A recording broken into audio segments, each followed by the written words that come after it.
كنت واقف ماسك السماعة، إيدي بتترعش وعرق ساقع نازل على جبيني. الصوت من الطرف التاني بيقول: افتح الباب، أنا مستنيك.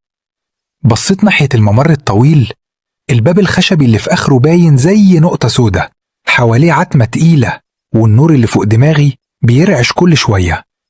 قفلت السماعة بسرعة، لكن الغريب إن الصوت موقفش، لسه سمعه جوه وداني كأنه مش محتاج خط تليفون. ويا جماعة، لو القصة دي شدتكم اعملوا متابعة وشير، ولو عندكم قصة مرعبة حصلت معاكم أو سمعتوا بيها ابعتوها لي، وما تنسوش تعملوا متابعة عشان اللي جاي أخطر وإرعب. أصلا خطوة ورا خطوة بدأت أقرب ناحية الممر. كل ما أقرب أحس الجو أبرد، والهوا في البيت ساكن، مفيش نسمة، لكن أنا سامع نفس طويل طالع من جوه الأوضة.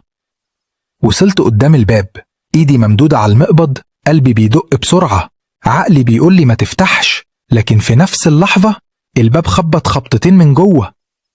رجعت خطوتين لورا وأنا متجمد، وبعد